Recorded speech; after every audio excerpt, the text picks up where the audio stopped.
من أسوأ الأحاسيس اللي ممكن تمر علينا في حياتنا هو إحساس عدم التقدير. عدم تقدير الشخص اللي قدامك لدورك في حياته، وعدم إحساسه الشديد جدا بأهميتك في الحياة دي. أحسن عقاب وأحسن حاجة تعملها في الوقت ده هو الانسحاب. انسحب من حياة الشخص ده فورا، مهما كان المسمى بتاع الشخص ده. خليه كده لوحده، احرمه من كل حاجة كان بيحس بيها وانت موجود معاه. خليه يدور عليك كده ويلاقيك مش موجود. احرمه من الضحكة اللي كنتوا بتضحكوها مع بعض. احرمه من الأوقات الجميلة اللي كنتوا بتقضوها مع بعض. احرمه من السند، احرمه من الونس، احرمه من كل إحساس حلو كنت بتحاول توصله للشخص ده، أيا كان مسمى الشخص ده، صديق بقى، حبيب، أيا كان. احرمه من وجودك حواليه. خليه يبص كده فجأة يلاقيك مش موجود. انسحب فورا وسيب له بس الذكريات. سيب له ذكريات كده، كل ما يرجع لورا ويبص عليها يعرف قد ايه ان انت كنت نعمة في حياته، وقد ايه ان هو اللي خسرك بعدم تقديره لوجودك في حياته ده. قد ايه هيندم، قد ايه هيحس انه كان في ايده حاجة كبيرة قوي وهو بنفسه اللي ضيعها.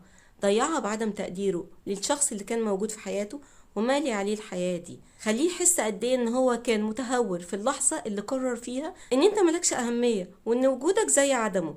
اديك دلوقتي وريته عدم وجودك عامل ازاي. سيبه هو لوحده كده قدام الحقيقة، الحقيقة المرة اللي بتقوله ان عدم وجودك ده هو الجحيم في حد ذاته، وان وجودك لا كان يفرق وكان مهم وكان ليه تأثير قوي جدا جدا. ودلوقتي مع عدم وجودك ده اتحرم من كل حاجة. اتحرم من الضحكات الجميلة، اتحرم من السند والونس، اتحرم من وجود حد كان بيحبه وموجود دايما حواليه. خليه بقى يروح يدور على حد تاني، حد تاني يملى الفراغ الكبير اللي انت سبته.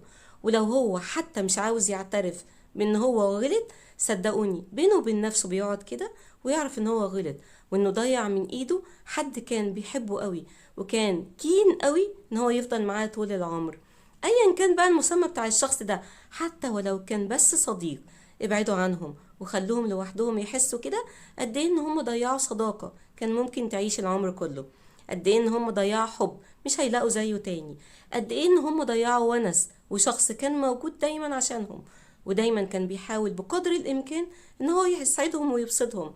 كل ده ما قدروهوش، وكل ده حس ان هو عادي. ايه المشكلة يعني لما يروح؟ طب اهو دلوقتي راح.